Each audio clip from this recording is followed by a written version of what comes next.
In the past, we've always thought of silver as gold's poor cousin, and we may now come to think of silver as something that gold envies, simply because it has uses that gold does not. We have stuff in our data sets that go to the point of silver being too precious to use as money in the 2020s, where governments will basically declare silver to be an extreme strategic resource and do everything they can on bended knees to get the population to dishoard because we're desperate for it for technologies.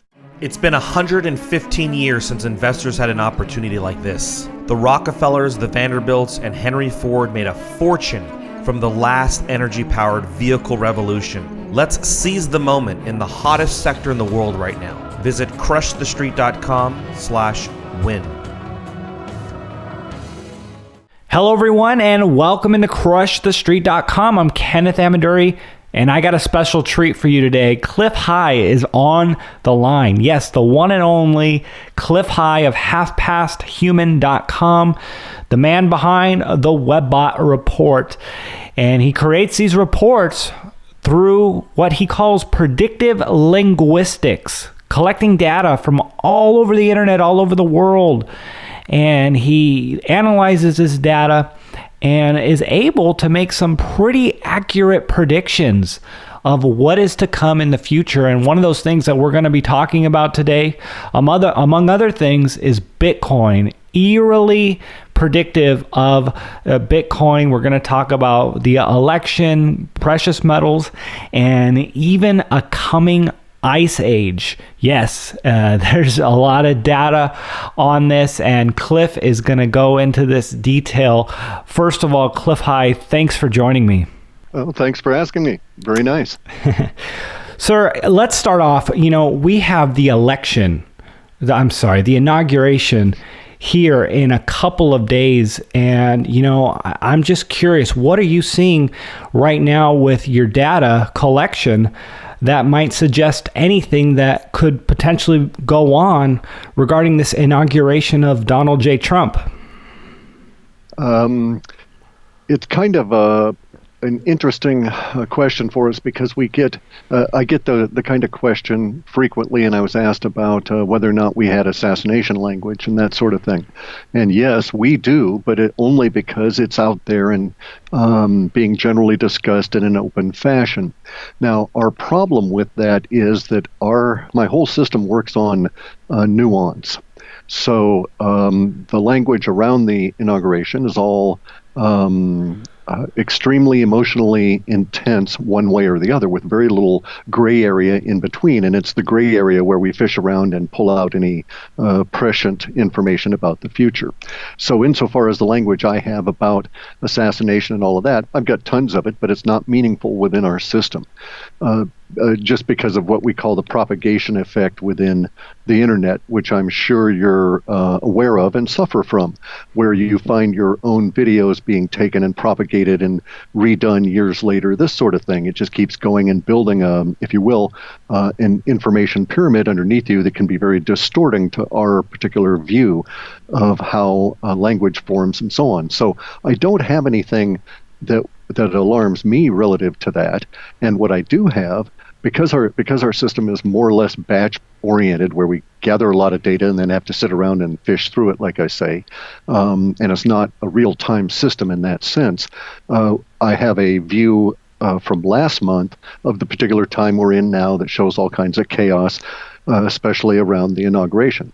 And of course, within the chaos, there's descriptions for, buildings being closed and the sewers opened and people hurting themselves, all sorts of things. Most of it not generally meaningful to us. And then I have the data that we're working now into this coming report that shows the Trump administration attempting to deal with the chaos of actually being in office. Ergo, we can make the assumption from our data sets that at least that part of the inauguration proceeds to its expected conclusion. In spite of any other chaotic set of circumstances that may exist around it, the data shows that there's work being done by the Trump administration in this current data set within what we call immediacy data. Immediacy data is effective in our system from almost really from the time I get it, but when we write reports, I try and get it so I write a report and the stuff doesn't actually show up for 3 days. This way everybody knows we're not just easily fishing something off the internet and putting it out before you've seen it. So our immediacy data goes from 3 days out to the end of the 3rd week, and we've got all kinds of stuff in there for, contention, strife, chaos, bad words, all this sort of stuff, all relating to Donald Trump. So, let's just say the generalized pain in the ass factor continues steady on and in fact grows. Therefore, I don't see any reason to suppose that there's any prescient language saying that anything untoward is going to happen. Makes sense? Oh, it sure does. And, obviously it's very interesting the way you do gather data and how it shows to be true in so many instances. And one area in particular that I do want to touch on is, Bitcoin. Bitcoin is super hot right now, and the webbot has been eerily accurate, pointing out the moves that we have been seeing in Bitcoin. And interestingly enough, the webbot has actually been picking up language regarding Bitcoin as early as 2005. I noticed you put that in your last report. So if you would give us a recap on what the webbot report had said about Bitcoin and how it's been right about it. And I'd like to talk about where it's going from here. Sure.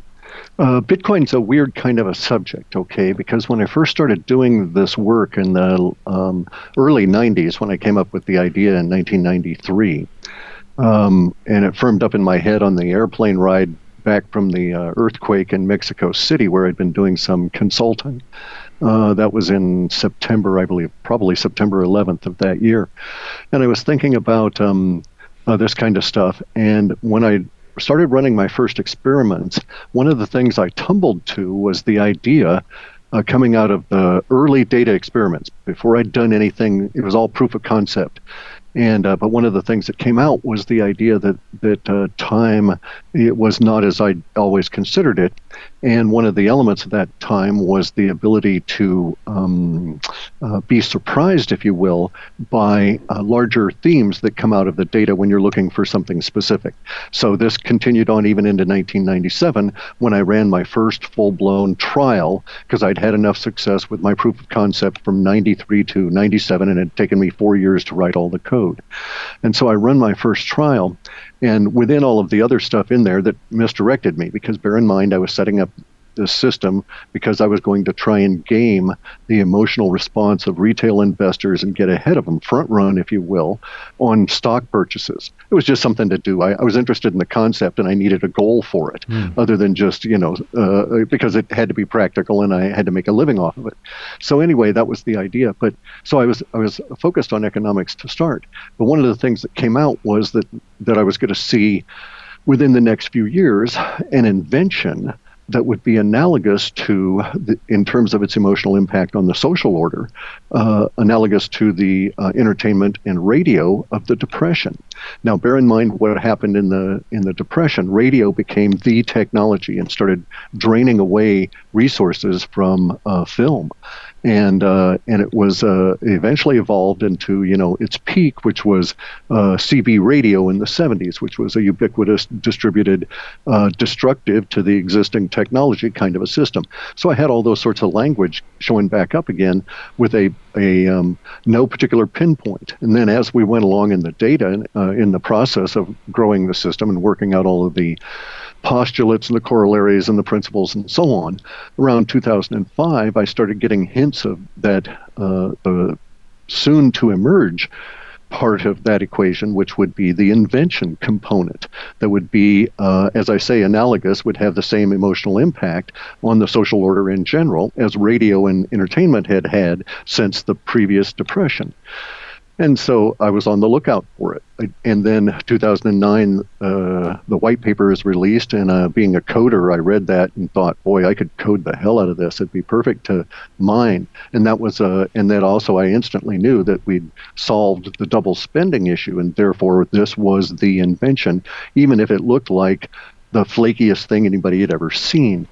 You're talking about a distributed money, and in the days of radio, at least, radio sort of made sense in that it was a form of communication that people actually desired. When Bitcoin came out, there were very few people that actually realized, A, it was a new form of communication, and that B, people actually did desire this, and they would certainly need it in the future. So it was the success I've had with Bitcoin, I put down to a couple of factors. The fact that I was aiming at an emotional analysis system for stock markets. So I was clued into the economic to emotional links anyway, and was therefore able to jump on it when it started emerging in late 2010, early 2011, with the linkages between language sets that made Bitcoin, even in its nascent 1 penny and 10,000 for a pizza and that kind of thing. Even at that stage, there were emotional links that tied it very closely to silver. And bear in mind, at that time too, we had yet to reach the real peak point of silver, and silver had yet to penetrate in a broader sense to the greater understanding of the populace at large. So it is also a niche market with a very tight core of well-informed aficionados, a smaller outer ring of people that are sort of aware of it as an investment grade, and then virtually nothing beyond that in the greater population. Bitcoin, at least now, has moved away from that definition in these past few years and is moving towards gold in terms of its emotional equivalency within the broader understanding of the social order, our society, and the language that they hold, and the emotional values. So, and it would not surprise me in a couple of years to have Bitcoin equal to gold, no matter what the price of gold is, in a temporary state, simply because Bitcoin is emotionally now moving away from silver and has in its descriptor sets more of the language that we usually associate with gold. There's also another component of that, and that is that gold is more well known than silver within our USA population, from which I still derive the greater amount of my Bitcoin work. But getting back to the eerily prescient component of this, and its very accurate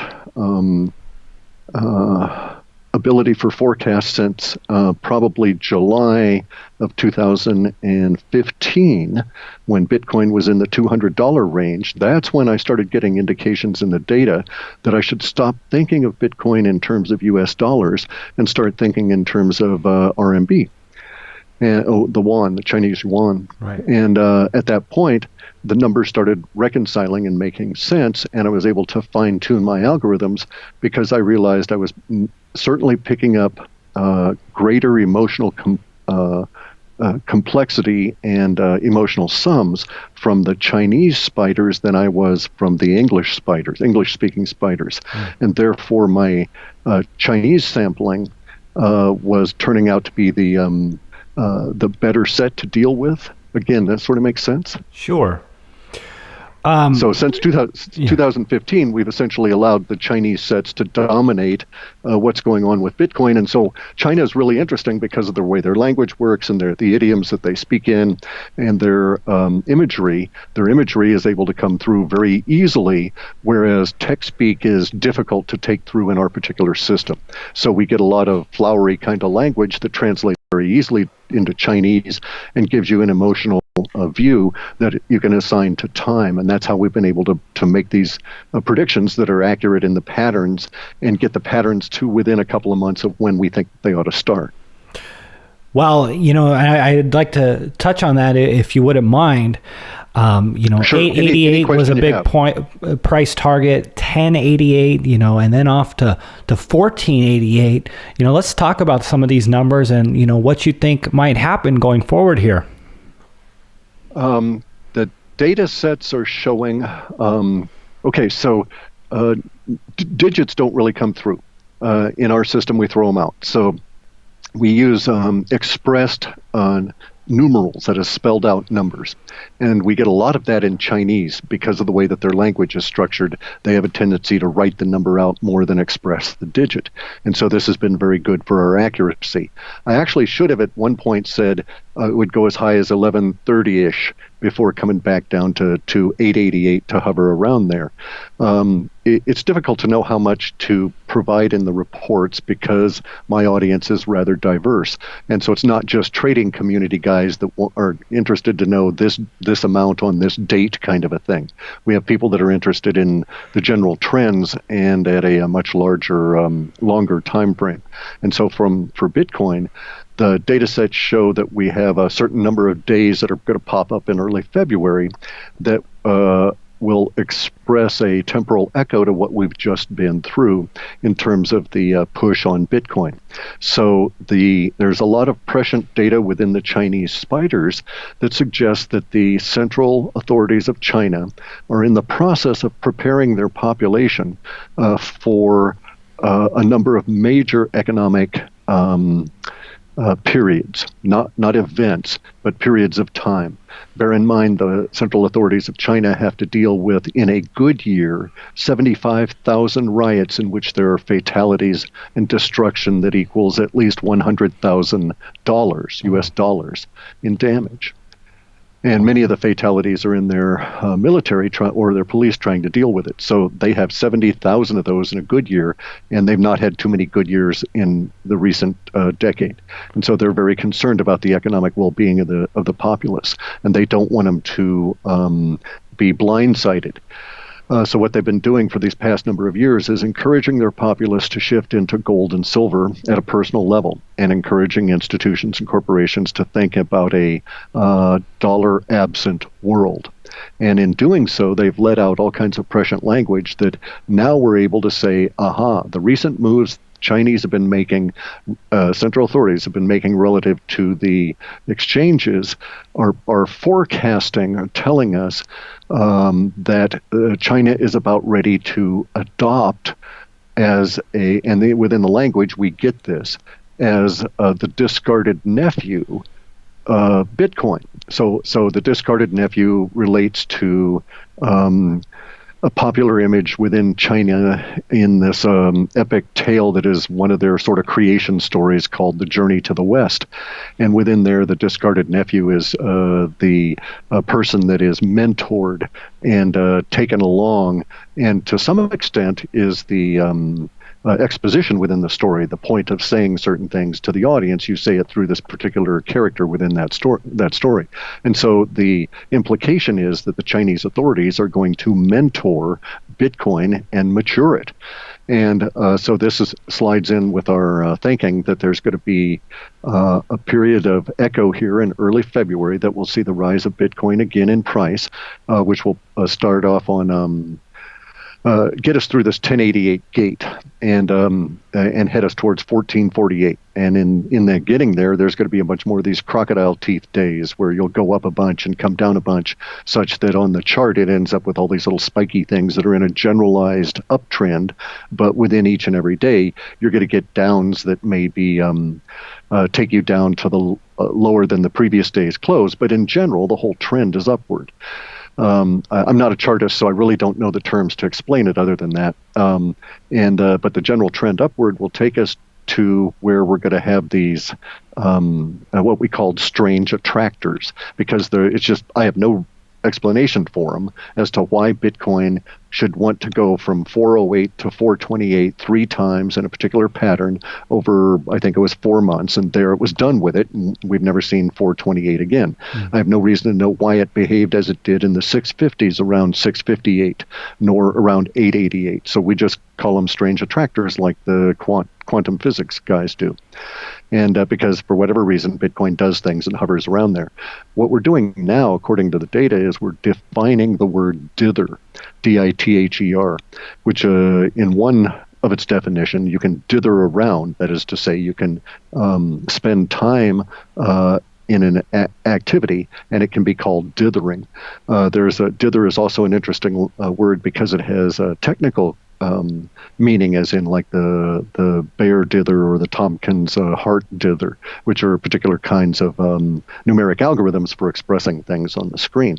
But we're defining this word within Bitcoin. So when we leave 888 here and pass through 1088, we may bounce around 1088 for a couple of days, that sort of a deal, but likely not too long. And then we'll see the last of 1088. But I will then be able to go back, whatever day that is, and calculate the total number of days we've bounced around 888. And thereafter, for as long as it holds, I'll be able to, anytime we see the word dither applied to a particular price on Bitcoin, I'll be able to come back and say, aha, it's going to be this amount.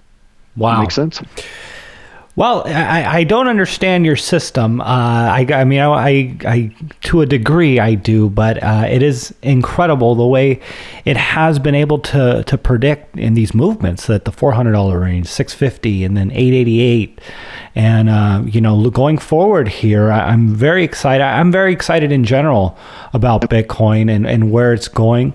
And does any of your data suggest what Bitcoin's role is going to be going forward with, the governments, obviously a lot going on in China, central banks, actual, maybe the ushering in of another digital currency? What are your thoughts on this? The data sets have Bitcoin with very long legs, so going out decades. And within those sets, we have descriptors that appear as we shove our model space further and further out. Sometimes these descriptors are bringing back imagery that suggests that Bitcoin is going to be used to settle very large accounts between corporations, and then ultimately act as a state-to-state or sovereign-to-sovereign form of settlement. And the reason it will be able to be used that way is because it's global, and because it basically, everybody says Bitcoin is not backed by anything, but no, it's really backed by all of the people on the planet. If you wanted to think about it a particular way, it's a communication media before it's a form of exchange, and then we call that exchange money and deal with it as though it were currency or specie in our hand. And so it's basically an abstraction that we all agree to. And this particular abstraction has all kinds of benefits to us. So the data sets have Bitcoin as being a national settlement vehicle, and at that point it's we'll have different names for decibits and millibits, the way we have different names for a dollar and pennies or a pound and pence, that kind of thing. Well, Bitcoin is a perfect transition over to silver and gold.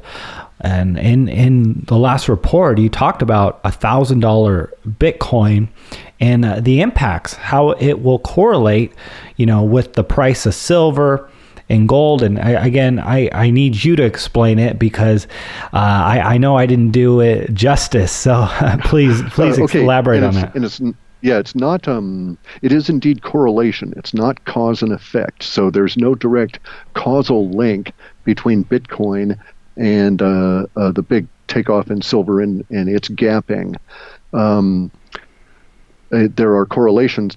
So in deep data mining, which is basically what we do, and then add a prescience feature to it, there's still the difference between correlation and causation. So whatever it is that's going to prompt the sudden inrush of wealth into Bitcoin will spill over into silver and then gold. And we also see this beginning in China before we see it happening in the rest of the world. So I suspect that we may see a confluence of events in early February where the exchanges in China are vetted. That is to say, their gambling practices have been cleaned up by the state authorities, and these exchanges are on their way to becoming more like what we might think of as a depository bank, not in what we have in the West as a bank, that can gamble and buy stock and all of that, but rather the old-fashioned kind of a thing where all they did was the boring, mundane business of taking your deposit and handing you the cash when you needed it. And so I think that's what China is going to do with their Bitcoin exchanges. In that same process, they have been openly encouraging the purchase of silver, and I think that there will be some new mechanism whereby silver will be able to be more easily funneled into the Chinese population.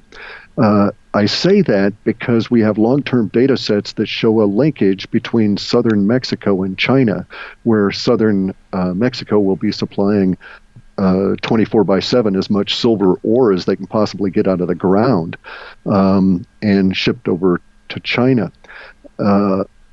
so the way it's sort of looking here is that as the Bitcoin issue no longer distracts the Chinese central authorities, it will become clear to more and more people in the know in China that, oh, hey, Bitcoin's being cleaned up. It's being given a very tacit, wink and a nod by the Chinese authorities, and we can get in early. That'll start some more impetus into that, but because the exchanges won't be able to be doing pooling anymore, won't be allowed to be doing shorting or trading of Bitcoin, and will actually have to perform actual Bitcoin transactions, this will put some additional strain on the Bitcoin network, slow things down a bit in China, and some of those funds newly liberated by the new year will turn into silver. And I say newly liberated because you have to understand that the Chinese central authorities have to allow the safety valve of a certain amount of money going out of their country.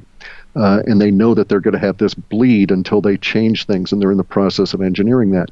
But the bleed is reset every year with the Chinese New Year, which I think is the 28th, starts on the 28th of this month. And so after that, everybody in the country will have the ability to have, I think, 50,000 yuan able to be located offshore. So there will be a big push for that to be converted into something to get it out of the RMB and yuan, which is being devalued as we speak against the rising dollar, just so China can think itself sort of staying a little bit competitive. And that coincides is an analysis with our forecast of these early dates in February, where certain things are going to occur relative to the price of Bitcoin along the projection that you read in that last report. We're just now able to give, through immediacy data, specific dates when certain rises are expected. And that's also going to create this, if you will, a spillover effect into silver. The impact on gold is less. There's some, but the impetus for gold is coming from a lot of different areas that seem to be more corporate. So the pressure on the gold supplies and stuff relative to what we see in our data and its price seems to be independent of the more popular move into Bitcoin and silver. Yeah, and in the last report, you're talking about $2 days, then $5 days, and $20 days in silver, and silver going to $600 per ounce, and that's pretty amazing, actually. As a silver bug, someone who has a lot of silver and owns a lot of mining shares, that's has huge implications. It does. It's going to be a really weird world as that occurs. It's going to affect everything from the price of solar panels to, silver in medicines and this kind of thing. So there's a lot of different ramifications to that. And it may actually be that what we're witnessing is a revaluation that begins in this century, in which we have basically a destruction of the past in terms of how we view things. So in the past, we've always thought of silver as gold's poor cousin. And we may now come to think of silver as something that gold envies, simply because it has uses that gold does not, and will be consumed in those uses. And our movement as humanity into those kinds of things that use silver is going to be increasing at a very rapid rate. So the rate of increase and rate of destruction of silver is going to increase as well. We have stuff in our data sets that go to the point of silver being too precious to use as money in the 2020s, where governments will basically declare silver to be an extreme strategic resource and do everything they can on bended knees to get the population to dishoard because we're desperate for it for technologies. This is, and I'll give everybody a big heads up, but that period of time is going to be really interesting for the technologies that will be coming out of all of these, let's call them, instead of high tech, let's call them hyper tech, because it's the next level stuff, right? It's way beyond computers and any of this kind of stuff. We're into talking anti-gravity, temporal shift, field mechanics, all of this kind of thing. All of these machineries are going to require silver at incredible levels, which will actually force us to be parsimonious, very, very stingy with how we use silver, because it'll become so valuable. the world is just going to really shift in some strange ways as we go forward here. Wow. But as far as silver goes, the $600 an ounce is seen as part of just the simply economic degradation that we're facing over these next few years, bearing in mind that we're at the end of all of these giant cycles, and that the ability to, let me see if I can phrase this in a way that's optimistic. If we can see where we are at historically, we can choose what elements of a historical rhyme we wish to express. If we're unaware of that, then we're at the mercy of our fate and our destiny, and we'll thrash around and express the widest possible echo of that particular period that we're echoing temporally. So, and this is not the case, but if this were a period of time and it was an echo of a civil war, if we knew that we were facing that, we could, for instance, change our language, focus it, redirect it as a society, such that we didn't actually have to express the shooting each other part, but we could nonetheless work out all of the other issues that are usually resolved in those periods. It's an issue of knowing where you are of having a historical perspective with yourself in it. Most people don't, but there's a number of projects that are within the dark ops kind of things. The people living in holes, re-engineering crash space alien kind of ships and so forth. There's a number of projects in that world that are attempting to do just that. So I personally have an element of hope here that we might be able to, as I put it, up-level ourselves out of this current cycle. But the current cycle has everything degrading over these next 3 or 4 years within the economy that's based on the debt-based currencies.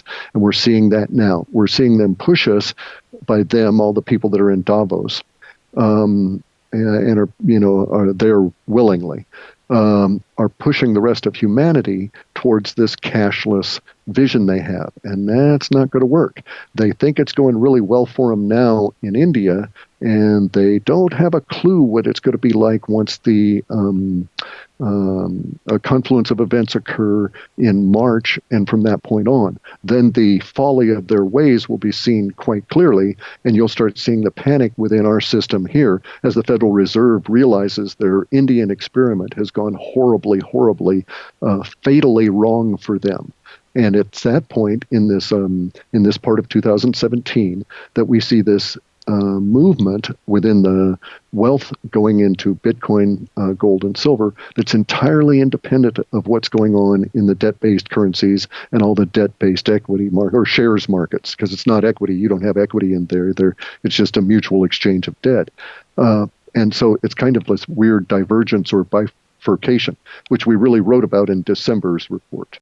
I love the way you put that, up leveling yourself, out of the current situation, and it really comes down to just being educated and prepared. And I know that's something that you're very passionate about doing, sharing this information with people. One of the things, self-interest. I'm not necessarily a good guy. I just don't want to live in a world full of a lot of people going absolutely batshit crazy if I don't have to. Well, I want to talk about the world changing here, and something interesting. We're going to change topics, and you're predicting a mini ice age from 2025 through 2050. Obviously, this is against the mainstream narrative of mankind's significant impact on the environment, causing global warming. Yes. And what's coming up in your reports. I've got to ask you, what leads you to think that we are going to face this ice age, and what is that going to look like? Well, here's the thing. I pride myself on being a self-taught engineer. Okay, I've built sawmills, I've engineered and crafted boats, worked with my father building boats since I was about 5. So when I see the stuff in the data sets, I don't just assume that it's going to happen. If there's a possibility that I'm seeing something in the data, I go and check it out if I can. Once I get done with looking at the report or with the data for the report, I go and say, okay, if this is to occur, then X, Y, and Z logically must be happening at this point.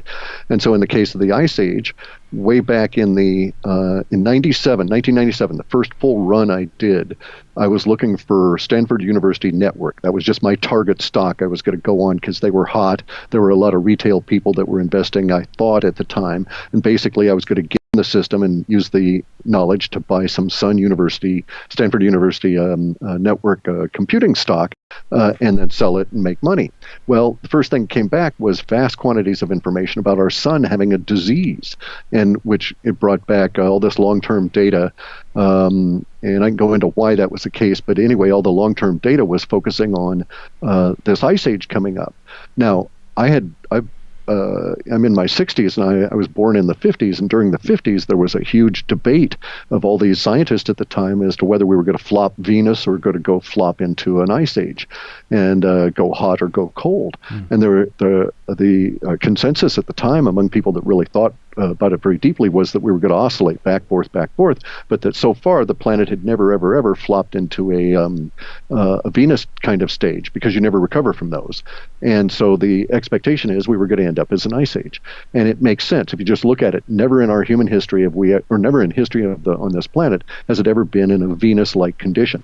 And also, then you can go and you can look at the proffered by the powers that be, that is to say, academically supplied information from all of the studies that we've paid for with our taxes over the years that show the climate data going back thousands and thousands of years, and in fact, in their minds, hundreds of thousands of years. Now, I can sort of screw myself here and say I dispute many of their ice cores as being as old as they think they are, and I can prove why that's not the case. But nonetheless, my point is that those ice cores go back at least to the end of the previous ice age. And so if we look at those ice cores, we see that, well, about 1436 through 1484, which really prompted Columbus's expedition more than people realize, there was a mini ice age back then. No humans were driving SUVs and stuff at that period, but just before that ice age, what happened? Why, we had huge amounts of carbon dioxide growth to levels that are almost what we have today. And as far as what we can determine from the ice field studies, we've had periods of time where there was higher levels of carbon dioxide than we have today, and it invariably leads to two things occurring. The oceans suck the carbon dioxide out of the air, and for whatever reason, again, I can get into the mechanics of that, but and then during that process, we go into an ice age, and it's happening all over again. Now, what's shocking me is how rapidly it's happening. I thought we had until late 2018 before we would have massive impacts on our food system, and that's occurring now. It's happened these past 2 weeks in Europe, to the point where they're now having to import fresh vegetables from North America because they've lost most of the vegetable crop in Southern Europe that usually feeds Northern Europe. And so this was 2 years earlier than our long-term data. Our long-term data is not so accurate in terms of when the details are. Long-term data is effective usually it runs about 19 months out, but there's components in it that go out in a multi-generational. And so when looking at it from way back in 97, I knew that we were looking at about 20 years, but which, 2017 should have paid attention. But anyway, I didn't know if it would be 20, 25, or whatever. And so recently I'd expected some of these things to occur as forecast in our data sets, but again in long-term data, and I didn't expect to see them until 2018. Well, they're showing up very early in 2017, which is not necessarily a good sign at one level, but at another level, at a social order level, it is fantastically good. And so let me divert for a second and say it is better for us as a society here in North America that have been kept mushrooms, grown as mushrooms in the dark, fed manure every day in terms of the information. It is far better for us to get slapped in the face hard with an iced up cold fish this year and to have that shock strike us viscerally, such that we get off of our collective butts and start reacting to it, than it is for the ice age to creep up on us over these next 2 years, while the powers that be are waning in their influence, but nonetheless still able to influence the collective thought. So in my thinking, it's much better to have the powers that be have their climate warming chair kicked right out from underneath them, as we actually have mega food crisis planet wide, because that's going to get everybody's attention, and we'll get serious about this. Because if we don't, about the potential for near species level extinction, at least insofar as the developed world is concerned, is very real. We may be squeezed by the ice for a number of years before the new lands appear in decreasingly smaller areas upon which we can live and hope to exist. Need not be that way. If we know what we're facing, we can get hard about it and get onto it now. But if we don't, we won't make any preparations, and then we'll simply have to react. But we have to say to ourselves, the Bosphorus is frozen over. That doesn't happen that often that you don't have sea traffic going through the Bosphorus Straits. We have ice. Two major rivers in Hungary are frozen, Danube and the Tilsi. We've got Northern Europe frozen. We've got snow in places in Spain that have never had it before, and it's record snow causing buildings to fall over. We've got huge winds that are destroying greenhouses in Holland as we speak. England is under the coldest winter ever. We've got Venice frozen over. The canals, even the lagoon in Venice is frozen over. And as forecast, by the way, I noted in one of the recent reports that pretty soon it was going to be just the only places that had flowing water were those areas that had it next to the sewage. Now, also bear in mind something about Venice. If the freeze continues because of the age of their pipes having never ever been frozen before, when it thaws, they will find that they don't have water in Venice anymore flowing anywhere, and it's nothing but sewage dumping out everywhere as they try and recover 400- and 500-year-old piping systems. Wow. This could happen all throughout the region there. We've had people in Bangladesh that are filling their hospitals because they don't have warmth. Same thing. We've had people in India, Pakistan, and Kashmir, and southern China that are having to relocate simply because they don't have protection against extreme cold. So this is the supposedly the warmest year ever, and that the recently as 6 months ago, the Democratic National Convention people were saying they needed to use the RICO Act against people like myself that are saying that there's an ice age coming and that I was somehow perpetrating a fraud. And I would say that, well, when you lose 80 to 90% of the vegetables in Spain and northern Italy, all in a 1 week period of time due to flash freezing, that's part of an ice age, and I'm not the one committing the fraud. Wow. Well, I mean, serious implications, but I mean, you make the case for it, especially what's going on in Europe and around the world. Any indications as to what we could see here in the United States in areas like California, Texas, and Florida, areas that are pretty mild in terms of cold? I say we may skate this year, but the pattern is going to change. So it's not going to be so like people in Texas are thinking, oh, okay, it's extremely warm and wet there at the moment because of the current quasi-monsoon that's dumping, and it's has been very cold and then wet up here in the Northwest, but as part of the same atmospheric river that's coming in. But the new pattern is going to be what we're seeing in Spain, and that is to say giant atmospheric rivers. Rivers in the sky is how I put it in the reports years ago, that rivers and lakes in the sky were going to come along and dump on us. And a river in the sky is different from a lake in the sky because a river might just dump on you for days and days and days and days until it's exhausted. But our problem is going to be that these rivers, except in like Tahoe and the mountains in California, they're not bringing snow. They're just going to bring water. But the pole-to-pole heat distribution that goes along with these kind of storms is such that as these giant rivers empty out over land, they will then, if you want to think about it in a sort of a simplified way, they're going to suck down cold air from the poles. And so these areas are going to freeze over. This is what's happened to Europe. First, they were flooded out, and then everything froze. So the crops and everything are ruined because there was no snow protection. Snow actually insulates strawberries and this kind of thing, right? And lettuce and spinach and all these small crops. But you get a flood in there, and then the water freezes, the roots are damaged, and that's it. So that's what we're seeing. So I suspect, just because the data has been saying that for a number of years, that would be the pattern that would hit here as well. And that we're actually going to see diaspora, the movement of people here in North America relative to weather. We're seeing it already, some of the impacts, for instance, in the Yukon, in crushed up ice, or not even crushed up ice. There's this weird situation going on now in many of the far north rivers where they're flowing ice crystals, and this is also happening in Europe, And if you stick something into that river, that's even if it's warmer than the than the river temperature, the flowing ice crystals will just grab it as though it was a hand and suck it into the river. They'll freeze around it almost instantly. And so you can set a cup of hot coffee in a ceramic mug in this bit of ice, and everything freezes instantly, with the hot coffee still being hot temporarily. Wow. And there's a huge giant block of ice forming around it. That's screwing up all kinds of power transmission, bridges, this sort of thing. Also in Venice, we've got the situation where the piazzas are freezing. The ice is pushing Venice isn't built on land. All the houses are built on pilings. They're starting to push the buildings and the bridges and everything apart from each other.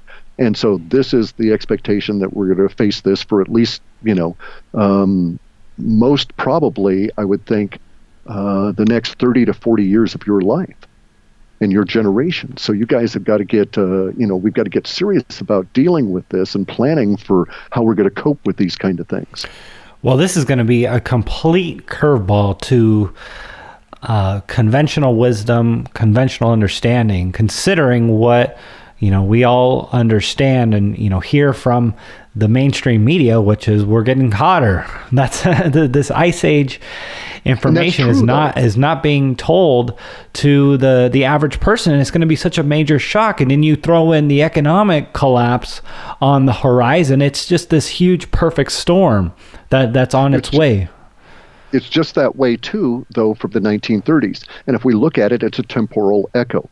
The echo we're in now is actually more of an echo of 1918 and the period of time, which was the collapse of globalism at that period, okay? But combined within there is all of the stuff that went through the 30s and the 40s, the war cycles and all of that. We're in this echo. So, but we're up-leveling because we have so many more people. So instead of having the Dust Bowl to contend with, and there's a whole lot of people that will tell you in the 1950s, hey, this Dust Bowl we just had is a sure sign of an ice age. You get this stuff happening before every giant ice age, giant areas of drought, and it's all connected in this thermocycle that moves heat around the planet from the equators up to the poles, and this all occurs because of the sun. So for a period of time, you are warmer. Just before all of the ice ages, even in the Maunder minimum, just before that period of time, things become very idyllic in terms of their temperatures, and then they get a little bit too idyllic, a little too hot, and then boom, it starts crashing into the cold, and it has to do with basically how our planet takes heat from the sun gathering areas and moves it up to the poles. So yes, this is going to be disruptive, but the narrative that I'm stating now relative to the Ice Age is actually supportive of a lot of the economic stuff we've seen, where Bitcoin, for instance, is going to be used as a cross-border settlement method because it won't require moving physical goods, which will be increasingly difficult for a few years during the Ice Age aspect of what we have to deal with here. Now, on top of this, of course, I have to point out we're in the midst of a giant energy crisis, and we just don't know it yet, and that's going to contribute to the giant crash or a confluence of forces here, not a crash, but a confluence of forces that are putting pressure on humanity such that we will stand up, no gender offense here implied at all, man up, and face the future and get on with things, because here's where we're at. When they first started drilling oil wells in the late 1800s in Michigan, they were getting a 500 to 1 return in energy. So for every instantly, I mean almost staggeringly instantly, for every barrel of oil they put into drilling, they would instantly get 500 back, and they were able to maintain that 500 ratio out of that well for years. Even the best we can do with our fracking and our high tech and all of this, which is a negative net energy return, because we don't ever calculate the cost of these new technologies in terms of what it takes to actually build the slant drills and all of this kind of thing. But even the best they can do is a 5 to 1 return on investment, calorie for calorie or BTU for BTU in petroleum. And our society does not function on anything less than about 15. At 12, we could survive, but at 15, we can sort of grow about maybe 1 or 2% per year. So the Federal Reserve is fighting a losing battle here. They'll never be able to get growth out of a population that isn't growing and an energy supply that isn't growing. And at the same time, we now have a depletion of energy because we're facing economic or environmental conditions, they're going to want to suck more BTUs out of us each and every year as the climate becomes harsher and harsher, until eventually we give up and move south. And even that requires more BTUs out of us just to relocate and to try and reestablish and so on.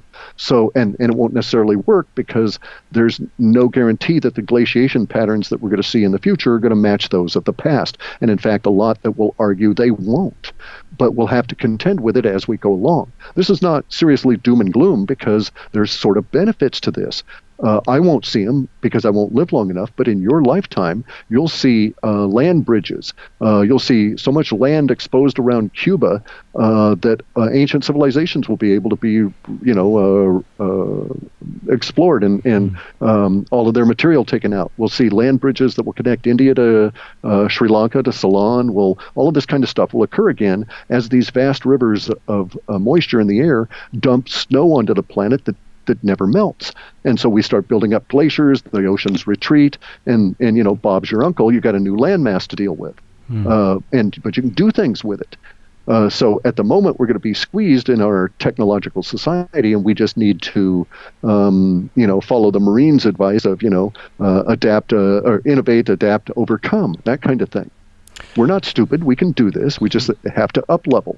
But you don't do that with your head in the sand, thinking that you're facing, you need carbon tax or carbon credit market somehow to affect SUVs that are not being driven on Mars, yet Mars is going through the same thing we are, and they're not being driven on Saturn, et cetera, et cetera, et cetera.